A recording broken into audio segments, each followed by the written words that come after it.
And here I thought Flacco versus Lamar for a video title was all but guaranteed heading into wildcard weekend. But turns out fate would not let me have that. And I didn't know where else I was going to go with this. But thank God for the Dallas Cowboys fucking up yet again. So thank you, Green Bay, for giving me a title. Let's roll this intro and get discussing these final 8 teams.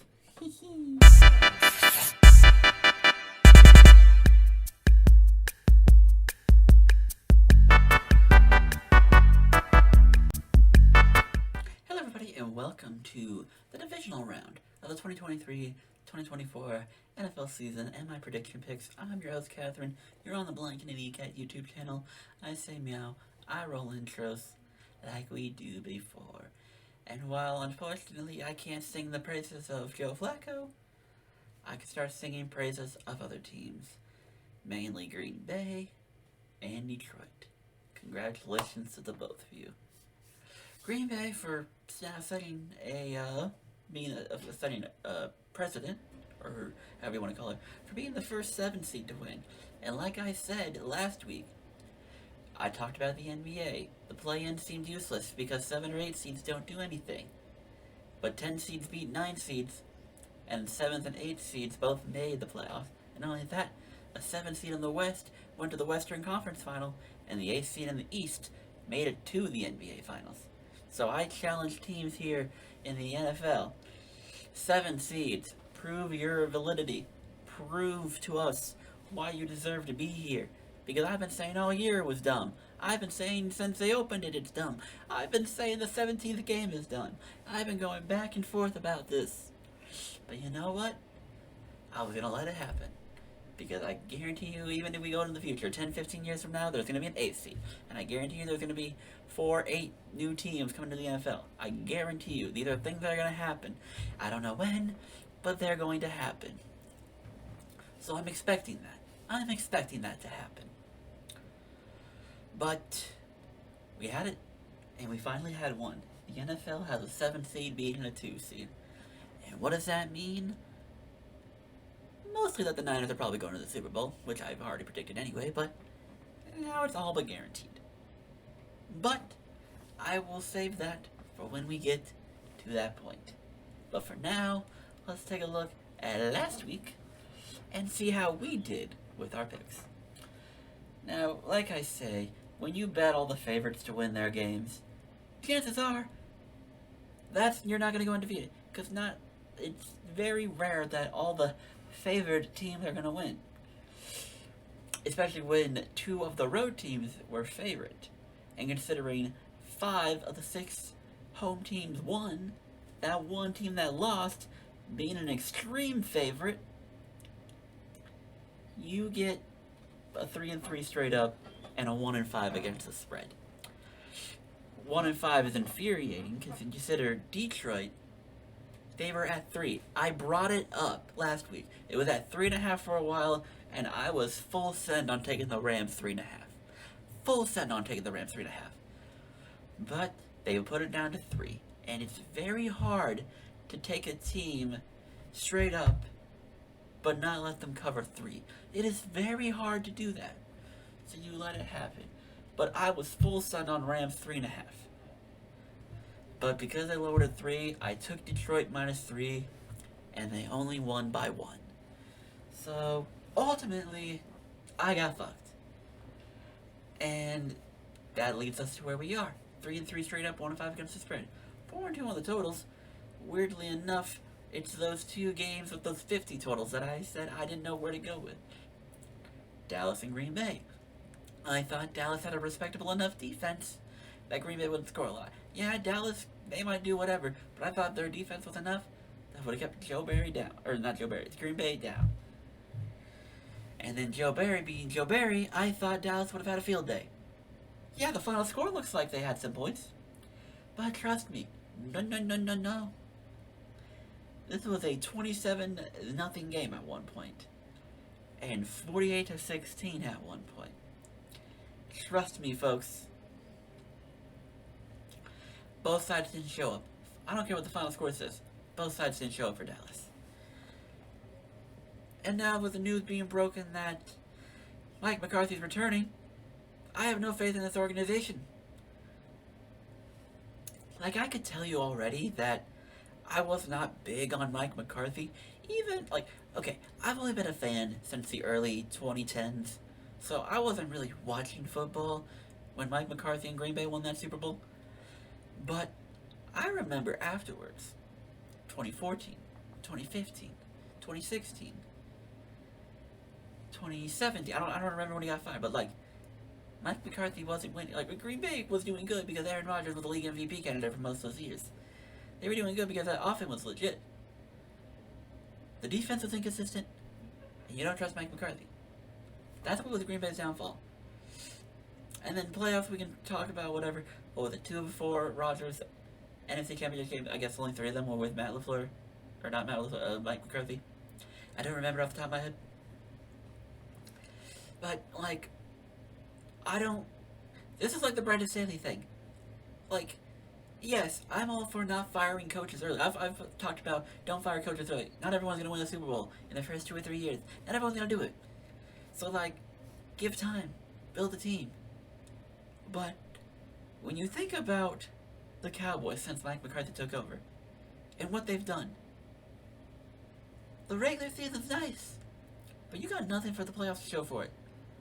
I'll discount 2020 with Dak being hurt, but like 2021, your favorite against the Niners team, Jimmy G played like ass and was trying to throw the game.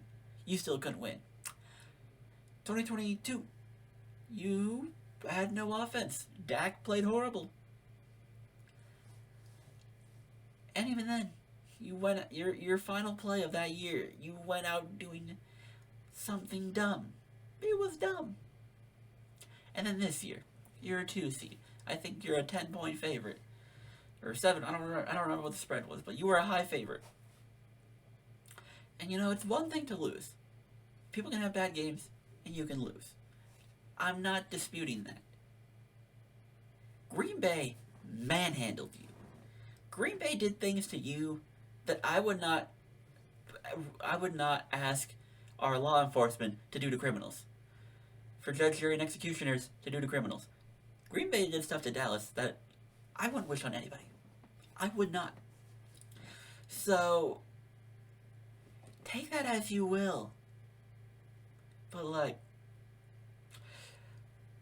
there's 0 point to keep Mike McCarthy. And I would not be surprised if some of these players, if it ever showed. No, because of the NFC East, Chris, Philly will go win it next year. I don't know. We can talk about Philly another time. But I don't know how you, as Dallas or even Cowboys fans, can go into next year with Mike McCarthy and Dak Prescott wondering, how is this year going to be any different? San Fran's going to be around, so until you can beat them, good luck with that. Green Bay's on the come up. Detroit's there. I expect somebody to get fired in Philly because, god damn it, this team's way too talented to crash in the back half of the season like that.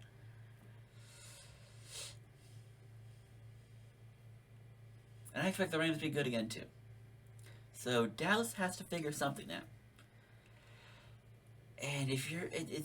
I don't feel confident pitching to Mike McCarthy. I don't. You gotta go find a new voice. Ben Johnson's available. One of the Ravens coordinators are available. Bill Belichick. Jim Harbaugh. Like, these... You got people available. Why you're sticking with McCarthy, I don't know. I don't know why I went on like an 8-minute rant or so. I don't know how long that was, a long rant on Dallas, but you know, it is what it is. Let's actually talk about teams who know how to win football games. And let's get into the divisional round and my picks. 4 games. Starting off with the opener of the game, the Houston Texans, a winner, of a present winner, heading to Baltimore. Now, as a Ravens fan, of course, there's going to be a bias, there's going to be more emotion because I know this team. I know the highs and lows. And while, yes, I can't say everything, I wasn't there for 2011. I wasn't there for 2006. I wasn't there for these. I can watch highlights, see box scores, know the players, blah, blah, blah. Like, so I wasn't there, but I know. But I can tell you what I was there for. I was there for Christmas when AB ruined my life. I was there for Tyler Boyd when he ruined my life. I remember a while back Julian Edelman throwing a pass to Danny Amendola. I think it was Amendola in the AFC Divisional round. I remember these things. I remember young rookie Lamar in the playoffs. Deer in headlights for majority of that game against the Chargers. I remember that. And now that we're the 1 seed again, what's the one thing that comes to my mind? The last time we were the 1 seed. The last time this team was the best team. Or not, arguably, quote unquote, but the consensus was they were the best team. And you start thinking about that game. You think about the offense, defense, blah, blah, blah. And yes, I'm aware we are a very different team than we were in 2019. I am very aware. But that makes me think. I think about these things. And I look into this game, and what do I see? There's no Derrick Henry. But it's not Ryan Tannehill either. This is CJ Stroud. And as a rookie, holy shit. He's doing things no rookie QB has done. So you gotta pay attention to that. And yes, while Houston and Cleveland was admittedly back and forth for a pinch, not completely, but for a pinch. And then you had the 2 back-to-back pick sixes, and that just really blew the door open after that. But CJ Stroud, Nico Collins, Singletary somehow looks good again. And defensive pieces are picking up. You see this team, and it's, how are we going to do? And especially with the Ravens now. Marlon Humphrey's been ruled out. So your best corner is gone. So there's a Nico Collins flying around who can hit top speed real quick. And your best bets are Brandon Stevens, Marcus Williams, Kyle Hamilton, Geno Stone, Ronald Darby. Like, these are the players you're looking at. And while, yes, it could be much worse if Tank Dell was healthy. You think about these things, and you wonder. But I also gotta think, this Ravens team is looking in the mirror. We're all aware of 2019. Everyone's aware of 2019. We can't have that again. So while that doesn't guarantee a win, I'll tell you what it does guarantee. It guarantees a team that will fight. A team that will be smart. A team that knows. And I think an addition of a player like a Roquan Smith will enforce that significantly. He wasn't there. The leader back then was probably like Earl Thomas. And Earl Thomas was a beast in his prime. Meh. I guess Marcus Peters too. Like, you didn't like Roquan. I think there's a different type of leadership with him compared to an aging Earl Thomas or an aging Marcus Peters. So you get that. And I think this team comes ready. And I think this is a game the defense will go on. The Ravens offense, I'll roll with it. I trust them. I have faith in them. But I think the defense comes out and makes a statement. And that front seven especially, I think they make a statement here. CJ Stroud's going to be running for his life. And he's going to take a lot of hits. And I think because of that their Texans offense struggles, Ravens defense dominates, and the Ravens do what they do, score enough points, and let the defense ride the wave. I like the Ravens. I think they'll win this game, and I think they'll win it because of seasons past and the horrors and the hauntings of the past. 2019, hell, even 2020 when they went to Buffalo. The hauntings of the past. Everyone's going to want to play better. And I expect them to do such. I'm taking the Ravens to win this game. On the line with 9.5. I don't know, like I said, I don't know if it's that haunting. I don't know if it's respect for Houston. And I don't know if it's just kind of playoff Ravens. Not to say that they're a bad team, but like, when you think about just them in the playoffs in general, they don't blow anyone out. And even the one game they did win, they only won by, what was it? They won by 7? I think. I don't remember the 2020 score. But that being said, I can't lay the 9.5. Maybe it's a respect to Houston, maybe it's fear of 2019 again, but I can't lay that to Houston. Or lay that for Houston. So I'm taking the Texans plus 9.5. And with a total of 43.5, I brought this up in the past. Ravens names don't go over. In the playoffs, they do not go over. And well, yes, the teams are different. Todd Monken has unlocked more of the passing game, so to speak. And these weapons have done more for the passing game than previous years. And that also being said, in previous years, the run game we have isn't as impactful, I will say Gus Edwards, for the most part this year, has had a really good year. Have to be the main guy. Yes, Keaton Mitchell was here for a couple of weeks, and we were really excited. Really great. If Keaton Mitchell would have been healthy and played this game, I bet you'd have a really great game. I really do. Not to say that Gus can't, but I think this is a game that Gus will handle. Game where Justice Hill will get some love. In a game where now we have Dalvin Cook, who will be active, more than likely. Maybe he gets some touches. Keep an eye out for that. I like the Ravens. I'm taking Texans to cover the 9.5. And at 43, I'm going to stick under. Again, while Lamar and the offense want to prove something, I think the defense wants to prove something more than anything. Because when you look at 2019, and the 28 points, and Derrick Henry running over everyone, then you look at 2020, while the Buffalo struggled, I guess I can't really associate 2020 with the defense. The defense did their job in 2020. But I think the defense wants to prove something, and I think they want to prove they're the best defense. Cleveland was supposed to be one of the best defenses, and Houston ran all over them. Houston did whatever they wanted to Cleveland. I'm expecting Baltimore, like, we are not them. We are not letting them do that. So I think Ravens take it, Texans cover, under the 43.5. Our second game has the Niners, 1 seed Niners, hosting the Packers, a 7 seed. We never thought they'd be here, but Green Bay's here.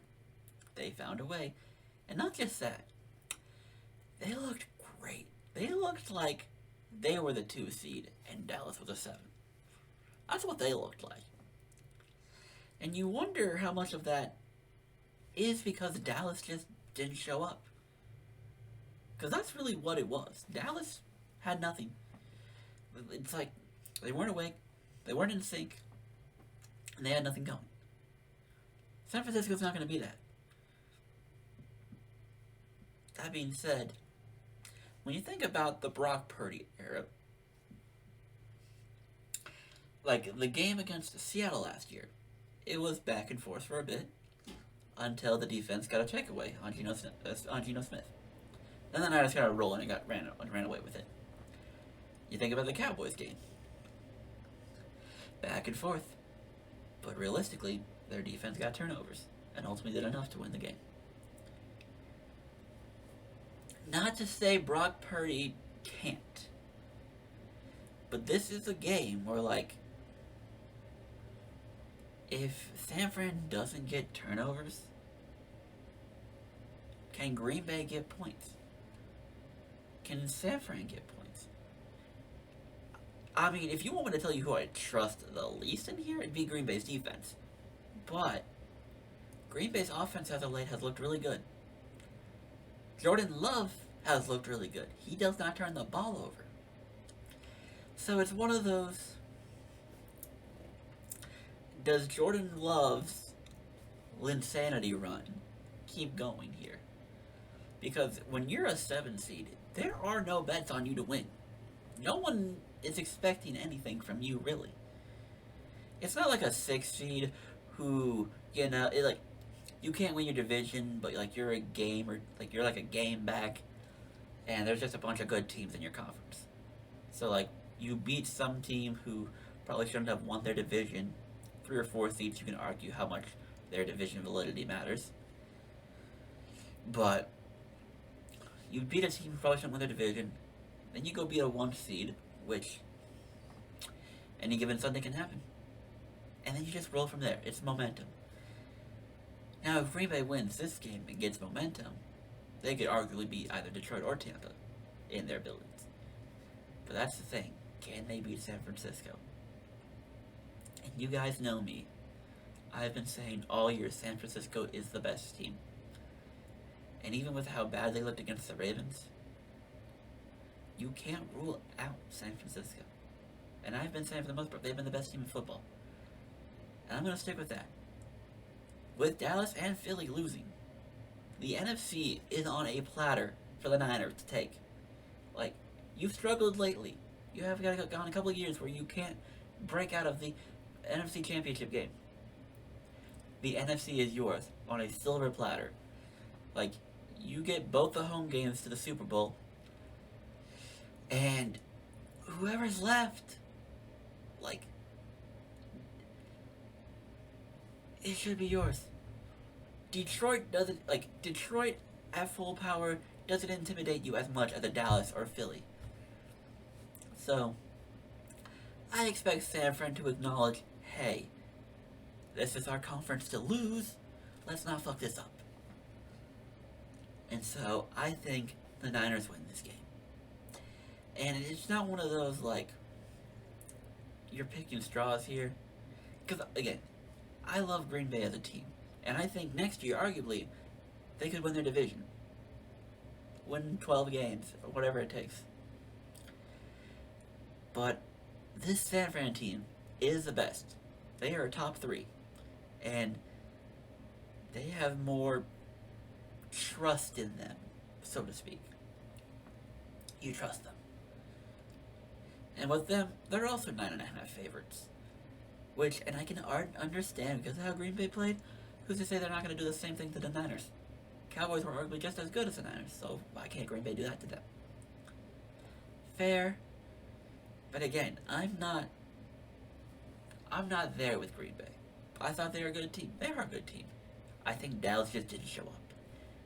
San Fran's not going to not show up. San Fran will be there, and they'll be ready to play. And 9.5, it's a lot, but I'm taking that. I trust the Niners to win this game, and I trust them to handle a 7 seed. Plus, the Niners have been beating Green Bay in the playoffs for years anyway, so I don't see it being any different. If we're running off of narratives, Green Bay's always beating Dallas. San Fran's always beating Green Bay. It's just how it goes. On the line, or the total in this game is 50.5. I'm taking the under. Because I think this team will be ready. And that defense is not going to give up 48. Brock Purdy's not going to throw a pick 6. I trust this defense. And I trust this offense to do enough. You don't need to go full power on Green Bay. It's still Joe Barry. I don't care how good he's looked recently. It's still Joe Barry. You can run circles on this defense. So, this could realistically easily be a 37-10 game. A 33-13. 27-17. I just don't think enough points will be scored. Mostly because I don't think Green Bay can score that many on this defense. I just don't. San Fran to win, Niners to cover, under 50.5. On to the next Sunday game, where Detroit, thanks to Dallas losing to Green Bay somehow, some way, Detroit doesn't have to worry about going to Dallas. They don't got to worry about that rematch and the controversy on the Taylor Decker reporting, blah, blah, blah. They don't got to worry about that. They don't. They get to host another game, and not only that, they get Tampa. 9-8 Tampa, who struggled getting into the playoffs. Struggled in the last 2 weeks. Got their asses handed to them by New Orleans. And could barely do anything to Carolina. Barely. They scored 3 field goals against Carolina 2 weeks ago. 2. And this Philly team went so ass backwards into the playoffs that Tampa manhandled them. That did not even Tampa manhandled. Philly did not try. The Eagles did not try in this game. Like, the things that happen, especially on the defense, the defensive side, tackling 101, they didn't have it. They didn't have it. So what do you want me to say? What do you want? I don't trust this team. I do not. Therefore and thusly, that being said, I don't think this game's really going to be a contest. I think Detroit is lucky that not only Dallas lost, that Tampa won. Don't get me wrong. I love Baker Mayfield's redemption arc. I think he should get paid. Give him like a $10-15 million contract. Give him another year. See how it works out. Retool some of the offensive line. Retool some of the defense. But Tampa had no business being here. I'm just going to keep it honest. Tampa has no business being here. Philly was a no-show. Philly gave up. Dallas wasn't ready. Philly gave up. They gave up weeks ago. So it's Tampa is lucky to be here. That being said, I will give them credit. I think they can score points. Because I'm not 100% sold on Detroit's defense. They did a fantastic job in the second half of that game against the Rams. A fantastic job. It's still not that good of a defense. And Tampa is more than capable of scoring points. But that being said, I honestly do not think this contest is close. Like, we have 1 seeds playing games who were dominant in both offense and defense. I don't think Tampa's anywhere near Detroit's level. Like, not even close. If Goff turns the ball over, maybe, but, like, even then, it's... The Lions should run circles in Tampa's defense. I really do think that. Lions should be able to run the score on Tampa. And for that, I was already sold on Lions money line here. But at 6.5, I'll take that. That's probably the most confident bet you have. Because, like, Green Bay, give credit. They didn't win their division, but they were a hard-fought team. And lucky and like, got enough lucky breaks to get to where they are. Tampa got here because they had no one in their division. And even no one was there. Now, granted, do I think New Orleans is in the same spot? No, because I don't trust Derek Carr or Dennis Allen. But Tampa gets credit because I think Tampa's more of a I don't give a fuck team. And that's how they were able to do what they wanted to. Philly didn't try, but I think Tampa's more don't give a fuck. But either way, they have no business here. Detroit should win this game. 6.5, absolutely. Total is at 48.5. I'm taking the over. And when I say I'm taking the over, I say that in the way that Detroit should score 40 of the points. Like, realistically, Detroit can score 40 in this game. I don't think they need to, but I think they can. And I know Tampa's going to score. I don't expect Tampa, 10 points. I don't expect it. Tampa could probably put up 20. I'm sure they could. But Detroit could put up 40. And that's why I like the over in this game. So, Lions to win, Lions to cover. Give me over 48.5. And then the final game, the meat rider game, as I like to call it. What do you know? Who is the best meat rider to call a meat riding game? None other than Jim Nantz and Tony Romo. I love Tony Romo to death. I think he's one of the best commentators in the NFL. But boy, is he a meat rider. And there's no quarterbacks you can meat ride more than Mahomes and Allen. Don't get me wrong. They are quarterbacks that, I should not say this, but I'm going to say it anyway. There are quarterbacks who deserve to get their meat rid. But at the same time, we've done this before. Mahomes is a champion. Mahomes, like, whatever. Mahomes is trouble love. Allen, he's flashy. He's good. He's great. He can throw 100 yards. He can run 100 yards. He can do it. Allen can do it. And Allen's a tough motherfucker. He's what, 6'4", 6'5", like, I don't want to know his weight. I don't really look at that shit. Allen's that motherfucker. Torture for 300, but also stiff arm you on the way to the end zone. So, like, these are great quarterbacks. This is a great game. The only difference here is we are in Buffalo now. It's been a while since we've been here in Buffalo. And when KC beat Buffalo in Buffalo all those years ago, that was a young Buffalo team. They weren't there yet. And that's how, I think because that was the year they played in the AFC Championship game against each other.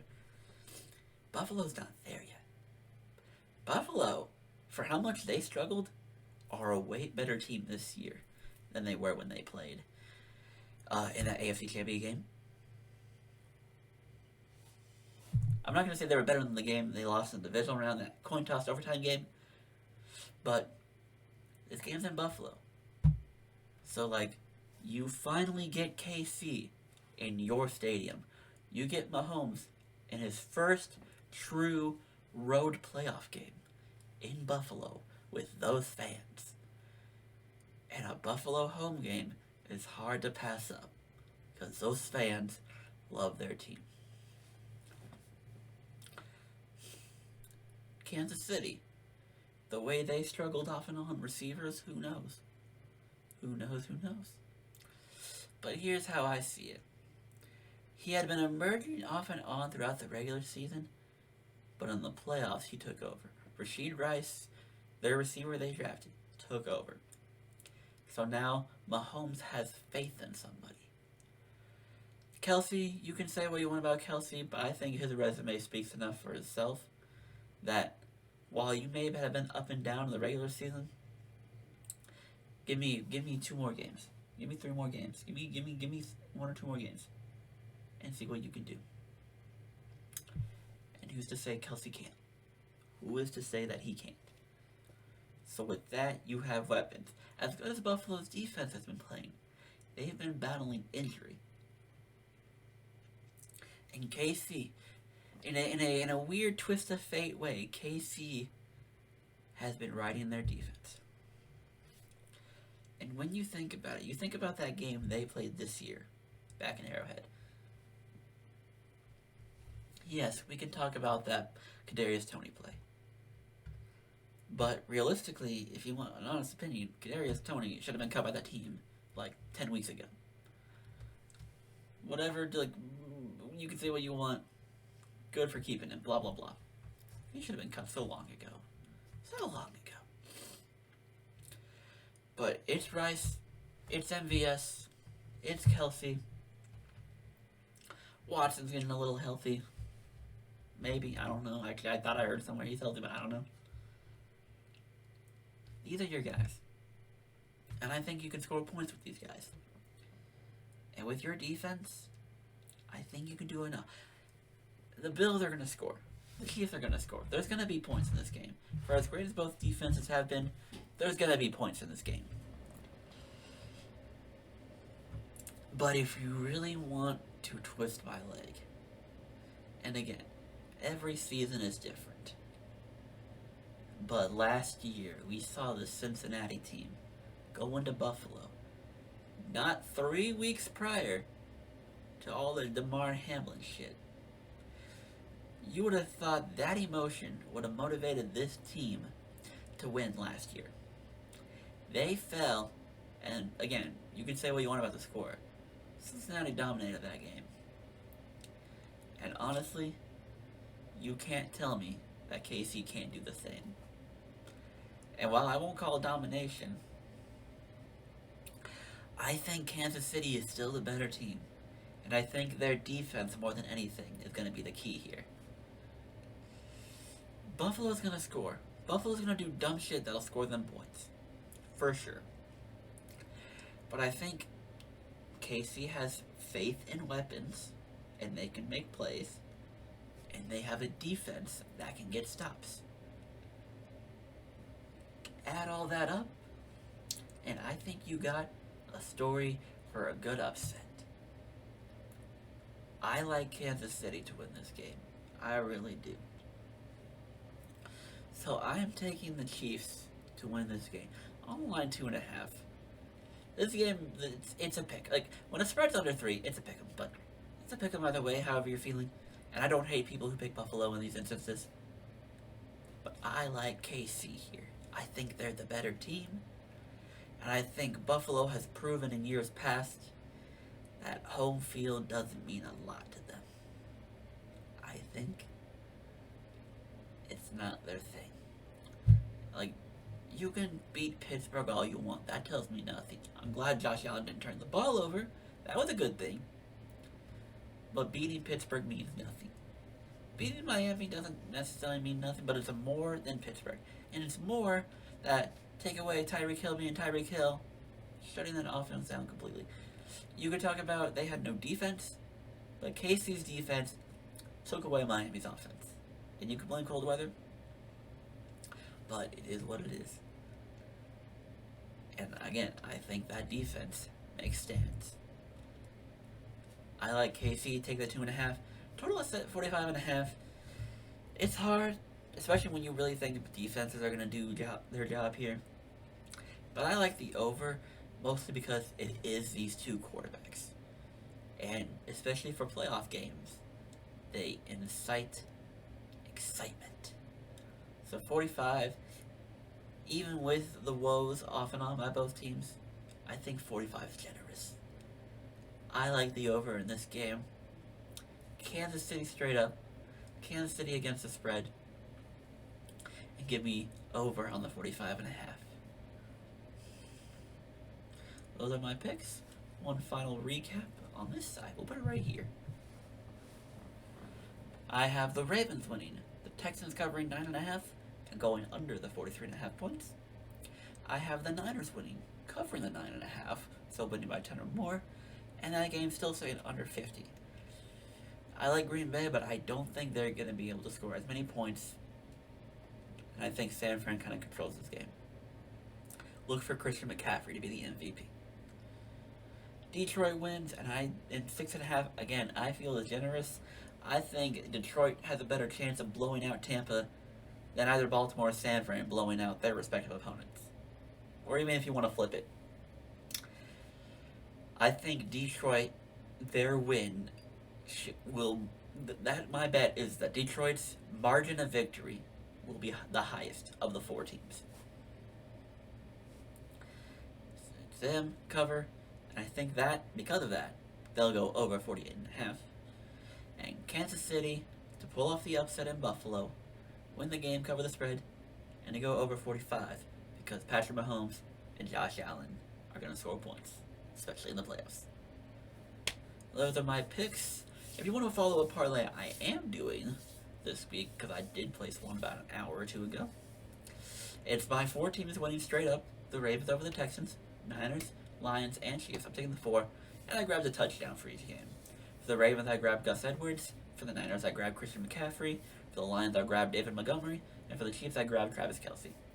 Now that there's faith in Rashid Rice, I feel like there'll be some attention to him. Of course, you're going to put attention to Kelce. But I feel like there'll be some attention to Rice now, and Kelce will have a moment, especially if you're inside the 10-yard line. Kelce knows how to manipulate the middle of the field. I trust him to find a patch, get open, and score a touchdown. Because you fear Rice now. You respect him enough to keep an eye out. So with that, that is all for me. Thank you all for tuning into this video. Thank you all for listening to me ramble for the 40 minutes or so that I do. My name is Catherine. You're on the Blind Canadian Cat YouTube channel. I say meow when I roll intros. Make sure you follow me on Twitter, Canadian Cat CP, where you'll see all my talks about sports. Instagram, Blind Canadian Cat. I post every once in a while. And hop into my Discord. That is all from me. Choose peace, accept love, and have big trust.